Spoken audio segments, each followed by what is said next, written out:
Hai Sobat Rebahan, selamat datang di channel Hiburan Kabar Rebahan. Admin akan membacakan kelanjutan sebuah cerita novel yang sangat seru, yang sangat menarik, yang sangat menghibur, yang sangat layak untuk diikuti dari awal hingga akhir. Sebuah cerita novel yang berjudul The Story of Yi-Chen. Tetapi sebelum melanjutkannya, pastikan kalian sudah subscribe channel ini dan aktifkan lonceng notifikasinya agar tidak ketinggalan jika admin upload video terbaru. Jika kalian menyukai cerita seperti ini, jangan lupa like jika berkenan, share juga ke teman-teman lainnya agar teman-teman lainnya juga mendapatkan informasi dan hiburan di channel ini. Baik, kita lanjutkan di part ke-533 bertepatan dengan bab ke-2580. Tapi mereka mengirimkan pasukan untuk mengacaukan keadaan. Mereka tetap tidak melepaskan kami meskipun tidak bisa menang. Sebaliknya mereka mendukung kekuatan lain yang menyebabkan perang internal bagi kami. Bagaimana akhirnya? Anak-anak mereka datang dari jauh dan mengkritik perang internal kami. Menurutmu, apakah otak mereka rusak? Kata-kata Hamid ini membuat HJQ merasa lebih malu dan tidak berani mengangkat kepalanya. Pada kenyataannya, meskipun mereka disebut elit berpendidikan tinggi, tapi pada dasarnya mereka adalah generasi muda yang telah dicuci otaknya oleh media barat. Mereka selalu merasa semua tentang dunia barat adalah kebenaran, sedangkan tempat selain itu terbelakang. Mereka setiap hari berada di barat setelah melihat negara lain yang terbelakang, kacau dan kehidupannya yang susah membuat mereka ingin menjadi penguasa dunia. Jadi mereka mulai melakukan perjalanan ke berbagai negara dunia ketiga dan mencoba mengubah seluruh dunia ketiga dengan kekuatan sendiri. Tapi mereka sering mengabaikan poin yang paling penting. Negara dunia ketiga yang hancur bukan karena ulah mereka sendiri, tapi Amerika yang mereka banggakan berada di balik semua ini. Jadi perbuatan yang mereka rasa sangat bermoral tinggi dan mulia sebenarnya sangat bodoh.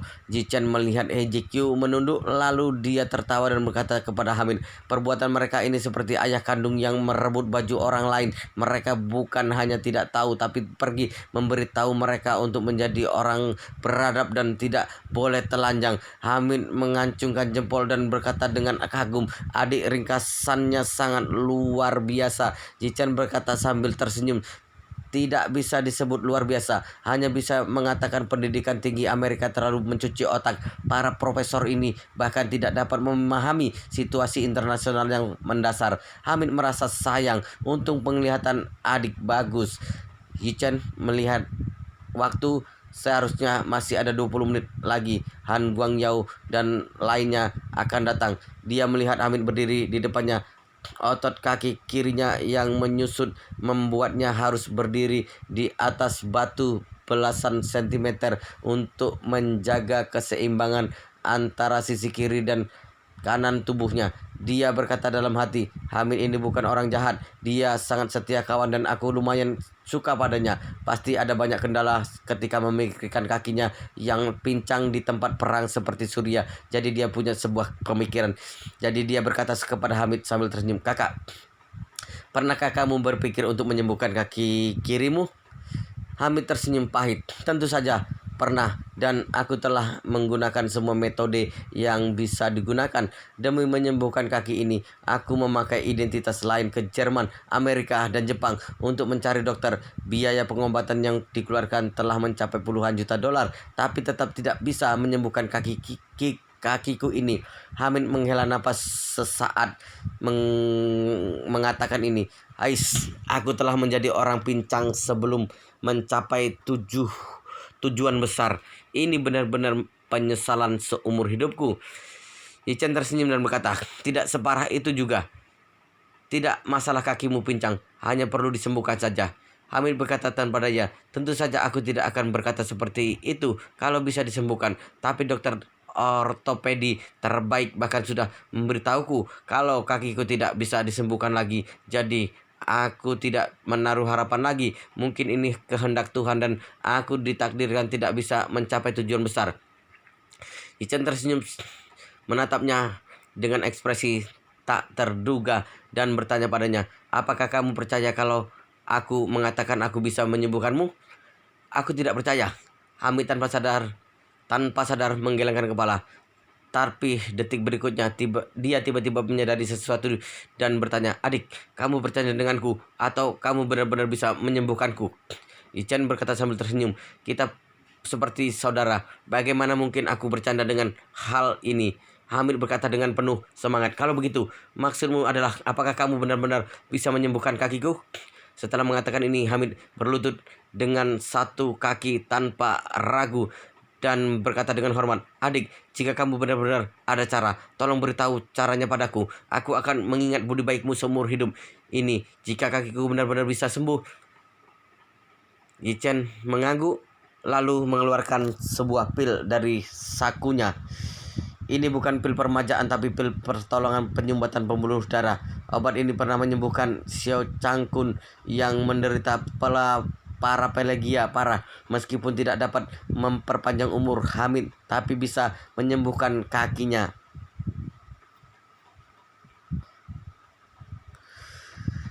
Bagi Yichen, pil permajaan lebih bernilai, tapi pil pertolongan penyumbatan pembuluhan darah sangat murah. Selain itu, pil semacam ini bukan apa-apa lagi baginya. Alasan mengapa masih membawanya adalah untuk berjaga-jaga jika ada keadaan khusus. Misalnya sekarang, pil pertolongan penyumbatan pembuluh darah bisa digunakan. Kaki kiri Hamid adalah penyesalan terbesar dalam hidupnya. Bagi dirinya, kakinya sudah tidak bisa disembuhkan. Tapi dengan pil pertolongan penyumbatan pembuluhan darah milik Yichen ini, minum sebutir saja bahkan bisa untuk menyembuhkan kedua kaki yang pincang. Jadi Yichen memberikan pil pertolongan penyumbatan pembuluhan darah ini kepada Hamid dan berkata sambil tersenyum, "Kakak, obat dewa ini dibuat oleh dokter sakti Tiongkok yang bisa menyembuhkan semua jenis penyakit dan harganya mahal. Aku membelinya dengan harga tinggi dan selalu membawanya bersamaku untuk penggunaan darurat." Setelah itu dia menghela napas karena merasa sayang dan berkata, "Tapi karena kakak lebih membutuhkan obat dewa ini daripada aku, maka aku akan memberikannya kepadamu hari ini." Setelah Hamid mendengar ini, dia merasa tersanjung dan bertanya dengan kaget, "Adik, maksudku adalah kakiku yang pincang ini bisa sembuh setelah minum obat ini?" Yichen mengangguk dan berkata, "Dengan pasti, benar, khasiatnya akan langsung terlihat setelah diminum." Setelah itu, Yichen menunjuk sekitarnya dan berkata sambil tersenyum, Setelah 1 menit meminum obat ini, kamu pasti bisa lebih lincah dibandingkan kelinci." Hamid tidak berani percaya dengan kata-katanya karena dia benar-benar telah menghabiskan banyak energi dan materi untuk menyembuhkan kakinya ini. Dia pada dasarnya telah mencari seluruh ahli ortopedi terkenal dunia. Semakin banyak ahli yang ditemui, dia semakin percaya kalau kakinya tidak mungkin sembuh. Tapi sekarang Yichen memberikan sebutir pil hitam padanya dan mengatakan kalau pil ini akan menyembuhkan kakinya yang pincang. Ini membuatnya bingung dengan dunia pengobatan. Jadi dia bertanya dengan tidak percaya, "Adik, apakah ini benar?" Yichen berkata sambil tersenyum, "Bukankah semuanya akan jelas setelah kamu meminumnya? Selain itu kamu tidak perlu khawatir, aku akan membunuhmu karena lebih mudah membunuhmu dengan pistol daripada dengan racun." Hamid mengangguk. Dia sama sekali tidak khawatir Yichen akan menyakitinya. Dia sudah lama berada di dunia yang kacau ini dan dia sangat percaya dengan penilaian matanya sendiri.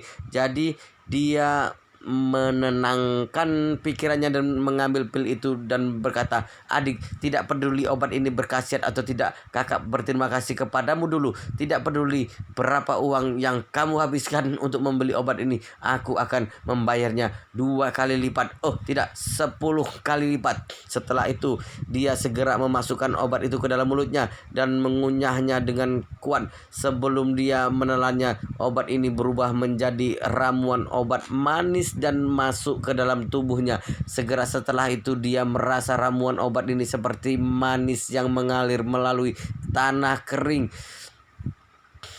Air manis yang mengalir melalui tanah kering seolah telah menyehatkan organ tubuhnya sejak dia memasukkannya ke dalam mulut. Kemudian sesuatu yang lebih ajaib terjadi. Dia merasa kekuatan obat itu tampak diarahkan seseorang dan langsung menyatu di kaki kirinya. Kaki kirinya terasa semakin panas dan gatal, terasa digigit nyamuk yang tak terhitung jumlahnya. Tepat seketika rasa gatalnya tak tertahankan, dia tiba-tiba menemukan kalau otot-otot kaki kirinya yang sudah mati mulai pulih kembali. Kaki kirinya bukan hanya mengalami penyusutan otak dan kepincangan.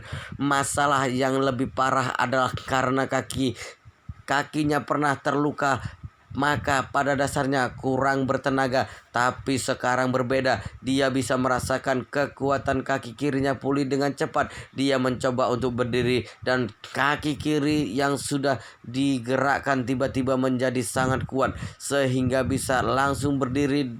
Yang tadinya masih berlutut. Yang lebih menakjubkan lagi adalah postur berdirinya tidak lagi miring ke kiri melainkan tegak lurus.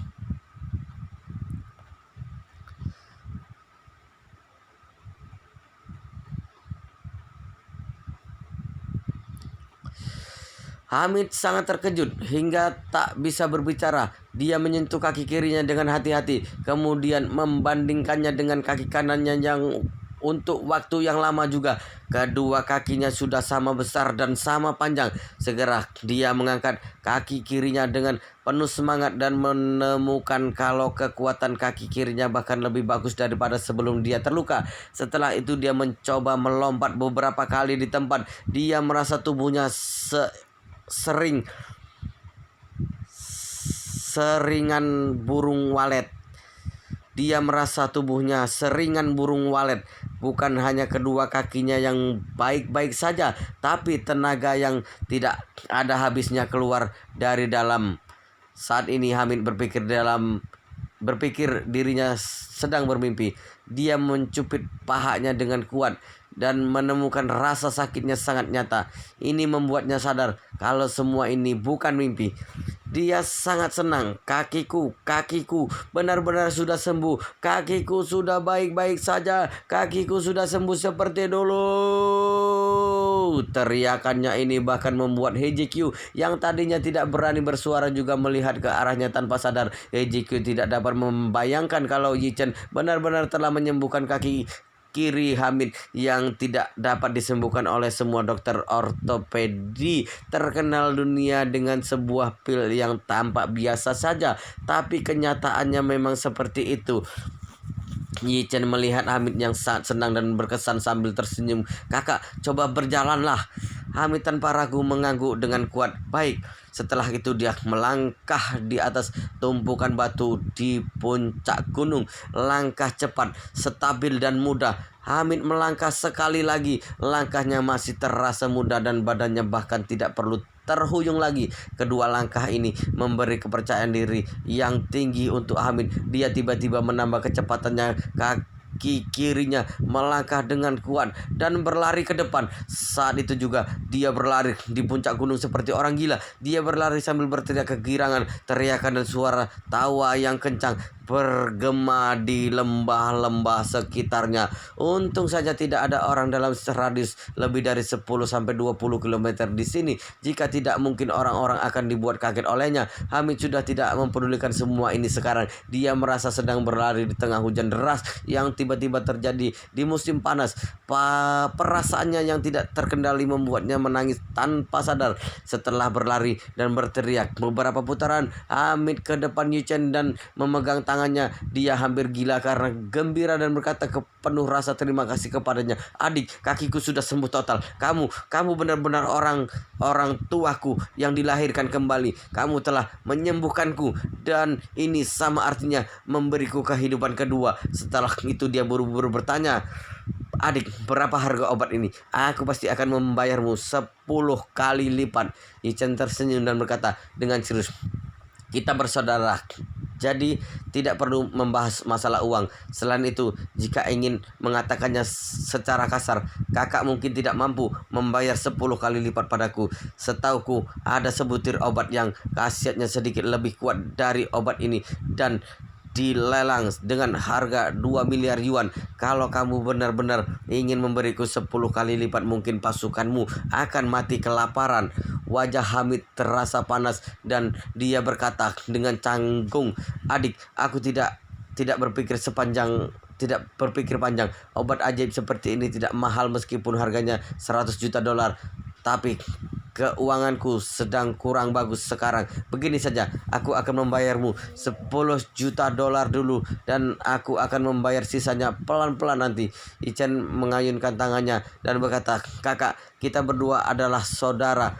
Kakak, maka obat ini adalah hadiah dariku dan kamu tidak perlu sungkan padaku. Hanya saja kamu jangan melupakanku jika kelak aku membutuhkan bantuanmu.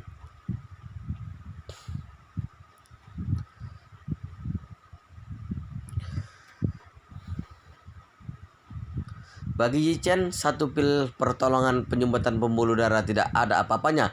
Jika dia ingin memproduksi obat ini, dia tidak berani mengatakan bisa memproduksinya secara banyak, tapi tidak masalah juga kalau membuat sekitar 180 bahkan sampai 300 butir sehari. Alasan kenapa tidak membuat sebanyak ini, karena ingin membuat benda ini menjadi tak ternilai di mata orang luar. Oleh karena itu, memberikan satu pil kepada Hamid sama seperti seorang petani buah dengan kebun yang luasnya berhektar-hektar yang memberikan sebutir apel. Ini hanya masalah kecil saja, tapi hal ini sangat penting bagi Hamid.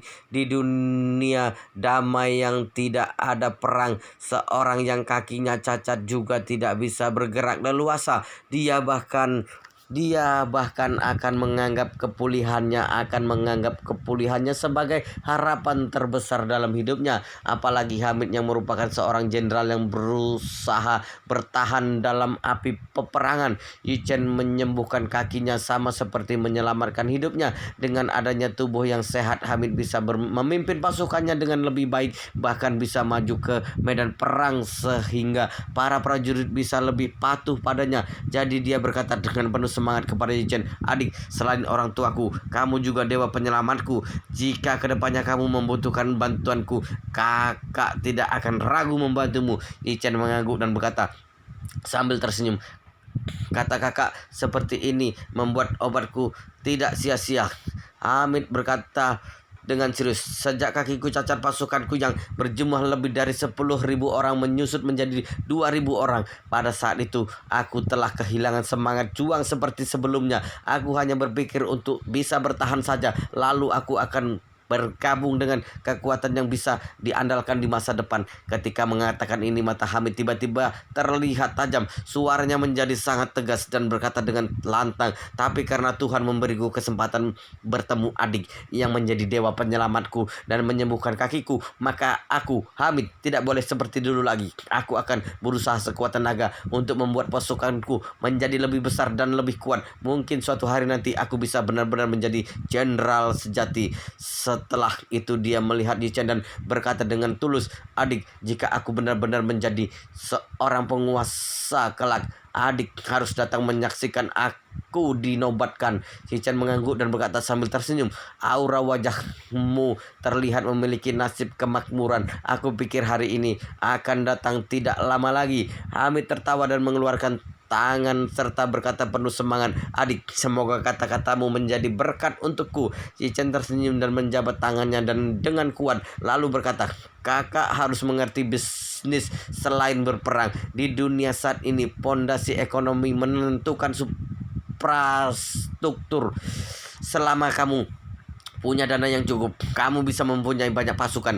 Hamid berkata dengan serius, "Benar, kata adik, aku akan berusaha untuk membentuk pasukanku kembali." Saat bicara, terdengar suara helikopter dari jauh. Dua cahaya terang mendekat dengan cepat dari langit yang jauhnya puluhan kilometer. Hamid tahu kalau ini adalah Hamid yang datang menjemput Yichen. Hamid tahu kalau ini adalah teman yang datang menjemput Yichen. Jadi dia berkata, "Adik, kamu pergi dengan buru-buru sehingga kakak tidak bisa menjamumu dengan baik. Aku merasa malu sekali." Yichen berkata sambil tersenyum, "Tidak apa-apa, masih ada kesempatan lagi kelak." Setelah itu Yichen seperti teringat sesuatu dan berkata lagi, "Oh ya kakak, Faisal dan beberapa orang lainnya bukan benar-benar mengkhianatimu, tapi aku menghipnotis mereka. Jadi kamu jangan mempersulit mereka setelah pulang nanti, tapi jangan memberikan jabatan penting kepada mereka untuk sementara waktu." Hamid akhirnya mengerti, mengangguk dan berkata, "Pantas saja mereka semua mendengarkan perintahmu. Ternyata seperti itu." Setelah itu dia segera berkata kepada Yichen, "Adik, tidak perlu khawatir. Aku tidak akan menyulitkan mereka dan aku juga tidak akan membunuh ketujuh orang Amerika itu."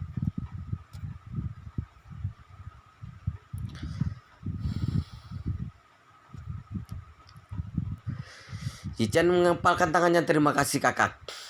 Segera sebuah helikopter sipil perlahan mendarat di puncak gunung. Sebelum pesawat mendarat sepenuhnya, Han Guangyao dan dan Chen Jiekai melompat dari sisi kanan dan kiri, lalu maju ke depan serta buru-buru bertanya, "Apakah tuan muda baik-baik saja?" Yichen berkata sambil tersenyum, "Apakah aku yang berdiri baik-baik di sini terlihat seperti ada masalah?" Setelah itu, Yichen menunjuk Hamid dan berkata kepada mereka berdua, "Sini, aku perkenalkan kepada kalian. Ini adalah Hamid, komandan tertinggi pasukan oposisi, dan bahasa Mandarinnya sangat bagus karena pernah sekolah di Tiongkok." Keduanya tampak kaget dan buru-buru berkata dalam waktu yang sama, "Halo, Komandan Hamid." Hamid menyapa mereka berdua dengan sopan. Yichen melihat jam dan berkata, "Kakak, waktunya terbatas dan aku harus terbang ke Tiongkok. Jadi aku pergi dulu. Kita bertemu lagi lain kali." Hamid mengangguk sambil mengepalkan tinjunya. "Adik, aku tidak bisa melupakan budik baikmu. Mari saling meninggalkan nomor telepon. Aku akan memberikan nomor telepon satelitku kepadamu. Cari aku kapan saja jika kamu ada masalah."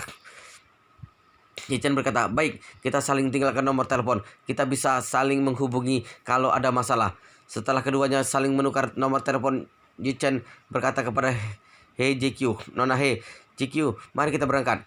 He Jikyu baru mengangkat kepalanya saat ini dan wajahnya terlihat penuh rasa bersalah. Yichen berpamitan sekali lagi kepada Hamid. Dia mengepalkan tangannya. "Kakak, sampai bertemu lagi." Hamid berkata dengan sangat tulus, "Sampai bertemu lagi." Setelah itu, Yichen membawa He Jikyu naik ke helikopter yang disiapkan Han Guangyao. Hamid tidak buru-buru pergi. Dia melihat helikopter Yichen sampai sampai menghilang di langit sebelum naik ke pesawatnya. Han Guangyao, Chen Jiekai, dan Vasily melihat Yichen dengan bingung di dalam helikopter yang sedang terbang ke Lebanon. Terutama Han Guangyao. Dia awalnya berpikir kalau Yichen yang masuk ke tempat Hamid pasti akan ditangkap dan mereka akan meminta keluarga Yi untuk membayar uang tebusan. Tapi yang tidak dibayangkan oleh Han Guangyao adalah Yichen bukan hanya menyelamatkan orangnya, tapi Hamid juga mengantarnya. Saat Han Guangyao merasa kaget, Yichen bertanya kepadanya, "Han Guangyao, apakah pesawat Concorde sudah siap?" Han Guangyao sadar kembali dan segera menjawabnya, "Sudah siap, Tuan. Sudah siap, Tuan muda. Dan bisa terbang kapan saja." Yichen mengangguk dengan puas dan berkata, "Langsung terbang ke bandara. Kita akan naik pesawat Concorde untuk kembali ke Tiongkok." Wow, luar biasa sekali guys, ceritanya sangat seru, sangat menarik, sangat menghibur, sangat membuat kita penasaran jika tidak mengetahui cerita kelanjutannya. Tetapi sepertinya di bab ini sampai di sini dulu dan kita akan lanjutkan di bab berikutnya di video selanjutnya. Pastikan kalian sudah subscribe channel ini dan aktifkan lonceng notifikasinya agar tidak ketinggalan jika admin upload video terbaru. Jika kalian menyukai cerita seperti ini, jangan lupa like. Jika berkenan, share juga ke teman-teman lainnya agar teman-teman lainnya juga mendapatkan informasi dan hiburan di channel ini. Baik, kita lanjutkan di bab berikutnya di video selanjutnya.